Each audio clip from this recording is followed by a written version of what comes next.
अस्सलाम वालेकुम नाज़रीन। प्रोग्राम आज पाकिस्तान के साथ।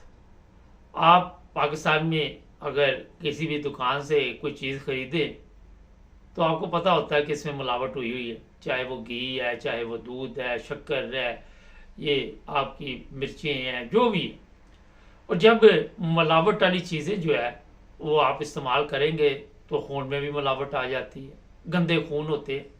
जब आप रिश्वत के पैसे के साथ अपनी औलाद की परवरिश करेंगे और उसको चाहे किसी भी इदारे में आप भर्ती करवा दें, चाहे आप फौज में भर्ती करवा दें, चाहे आप नैब में करवा दें, चाहे आप PIA में करवा दें, चाहे आप स्टील मिल में करवा दें, वापटा में करवा दें, इलेक्ट्रिसिटी में करवा दें, कहीं पे भी करवा दें, तो वो गंदा खून जो होता है वो वहाँ जाके कोई अच्छे रिजल्ट नहीं देता। ये मैंने बिल्कुल आपको ऐसे बता दिया है ताकि सादा लोगों को समझ आ जाए। जितनी मर्जी आप दुआएं करते रहे, कहते जी पाकिस्तान जो है बड़ी दुआओं के साथ बना था। मेरा ख्याल है दुआओं के साथ इस तरह के मुल्क तो नहीं बनते, तो शायद हमारी दुआओं में भी मिलावट थी। और उस वक़्त भी शायद जिन लोगों ने पाकिस्तान बनाने में कायद आज़म का साथ दिया, उनके दिलों में भी मिलावट थी। कायद आज़म बजाते खुद तो बहुत एक अच्छे इंसान थे, उन्होंने तो आज़ादी के लिए बड़ी जदोजहद की और बड़ी हिम्मत की, बीमारी की भी परवाह नहीं की। मगर कोई भी काम होता है उसमें एक टीम होती है, और टीम में किस तरह के लोग होते हैं वो आप सबके इल्म में है। अगर आप आज कह रहे कि इमरान खान एक लीडर है, सच्चा है, मगर उसकी टीम की नाकस हालत आप सबके सामने। इसी तरह जो टीमें भी इस वक्त काम कर रही हैं, धांधली जिन्होंने की है, उनको ये समझ नहीं आई कि अक्ल चाहिए नकल के लिए। जहाँ से नवाज शरीफ को जितवाया, जहाँ पे वो हार रहा था, वहाँ पे उतने लोगों की तादाद नहीं है जितने वोट बता दिए गए। तो बात ये है जनाब कि पाक फौज के जवानों की सुन लें, वो बड़े धड़ल्ले के साथ आकर वहाँ से हमले को बाहर निकाल रहे और बड़ा कारनामा अंजाम दे रहे। बहुत बड़ा उन्होंने जनाब कारनामा अंजाम दिया, ऊपर से ऑर्डर दिया, नीचे से वो लोग निकले और जाके बगैर किसी वजह के उन्होंने हमले कर दिए और फिर आके कहना कि हम सियासत में हिस्सा नहीं लेते। तो गंदे खून जो है वो आपको हर जगह पे मिलेंगे, और गंदे खून का ये सबसे बड़ा मसला होता है कि वो अपने लिए तो अज़ाब बना होता है, मगर वो दूसरों की ज़िंदगी के लिए भी मुसीबत बन जाता है। पाकिस्तान में जो हालात बने, जिस तरह इलेक्शन को जितवाया गया, जहांगीर तरीन के मुकाबले पे जो खतून थी उसको अगवा कर लिया गया, अब फिर उसको उठा लिया गया। कल एक वीडियो अपलोड की गई, उस पर एक बंदे पे तशद्दुद किया जा रहा है। वो जिन लोगों ने की है वो ताकतवर लोग हैं। एक मैसेज कौम को दिया गया कि आप अपने हक के लिए नहीं आवाज़ बुलंद कर सकते। उन सीटों पर लोगों को जितवाया गया जो ये लोग चाहते थे, ताकतवर लोग। परवेज़ लाई है, आपकी ये इस्लामाबाद की पिंडी की 3 सीटें है, राजा बशारत है, फिर वो मुल्तान की सीट है। तो बात बताने का आपको ये है कि आज पूरी कौम जो तकलीफ के मेरा ख्याल है महसूस कर रही है, ये है मिलावट का कसूर। अगर आज आप देखें तो पाकिस्तान में खालिस चीज़ ढूंढनी आपके लिए बड़ी मुश्किल है। खालिस रिश्ते नहीं मिलते, खालिस बंदे नहीं मिलते। 2 नंबर ज़िंदगी हमने अपनाई हुई है, और फिर 2 नंबर ज़िंदगी अपनाने के बाद हम चाहते हैं कि हमें रिजल्ट जो है वो 1 नंबर मिले। ये है असल में सवाल।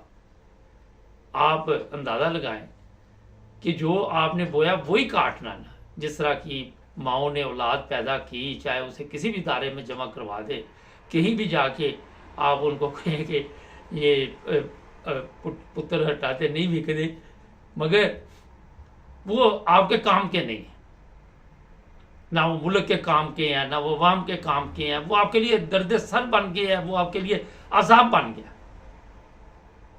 उनके पास सिर्फ एक ही चीज़ है कि अपनी अवाम पे तशद्दुद करो, इनको उठा लो।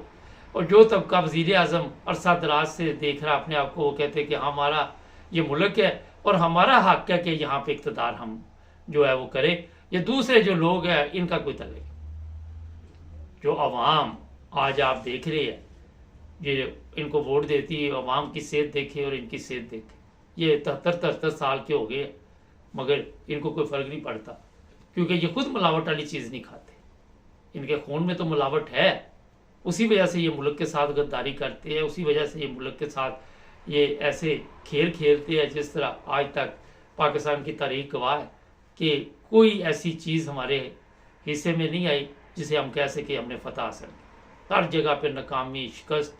अगर आप मुजीब का दौर देख लें, 2/3 अक्सरियत के साथ मुजीब जीता था, भुट्टो ने उसके साथ जो सलूक किया, फिर आज भुट्टो की नस्ल ने भी वही सलूक किया। जो दूसरे लोग हैं वो बताया जा रहा है वो किसी उस बाजार की औलाद है जिसका मैं जिक्र नहीं करना चाहता, लोग नाराज हो जाते हैं। तो मकसद ये है कि मिलावट के साथ आपको जो मुल्क आपने बना लिया इसी तरह का मिलेगा, यही चीज़ें मिलेंगी। ये इलेक्शन आपने करवा लिए, आपके वज़ीर आज़म बन जाएगा, आपका सदर बन जाएगा, अवाम पे जुल्म होंगे, अवाम पे तशद्दुद होगा, अवाम को जिस तरह मैंने कई दफ़ा बताया कि उस हालत में रखा जाएगा, ना तालीम, ना पानी, ना बिजली, ना गैस, ना कोई चीज़।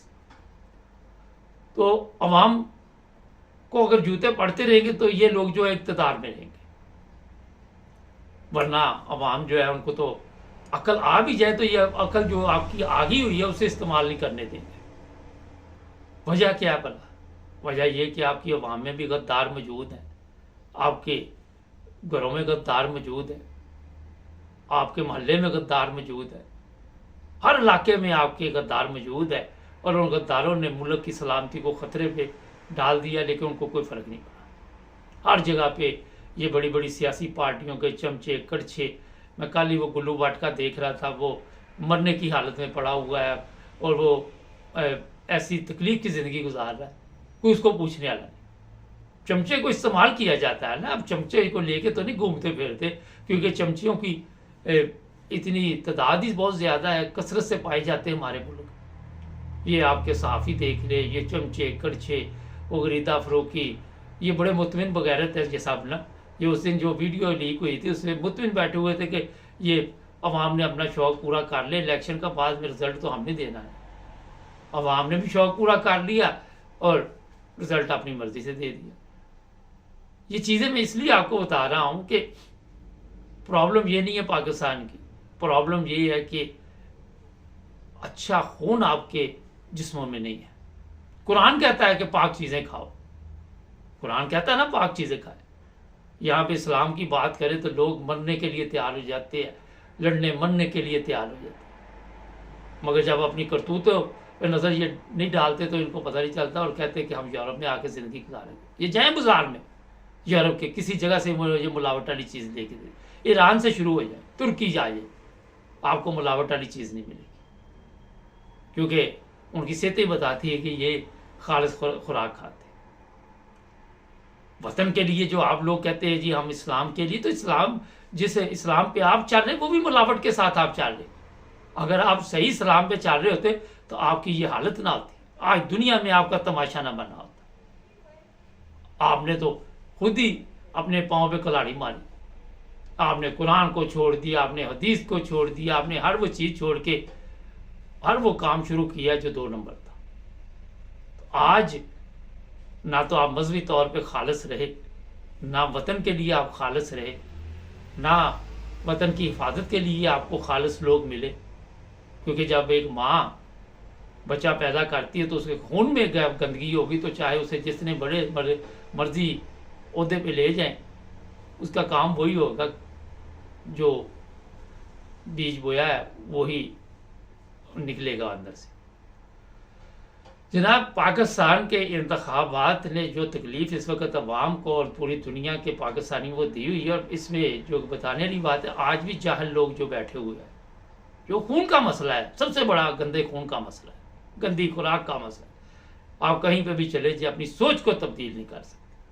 एक ही इदारा था जिसका पर्दा पड़ा हुआ था, उसने भी अपने लिए जो हालात पैदा किए हुए सोशल मीडिया पे दुनिया में तमाशा बना दिया। तो जनाब, आज मैं कुछ लोगों को लाइन पे भी लूँगा, यूरोपियन यूनियन ने क्या कहा, इंग्लैंड ने क्या कहा इंतखाबात के बारे में। हमारे चैनल को सब्सक्राइब करें, फेसबुक पर भी आप देख रहे हैं, टिकटॉक पर, यूट्यूब पर, हर जगह पर हम नज़र आ रहे हैं।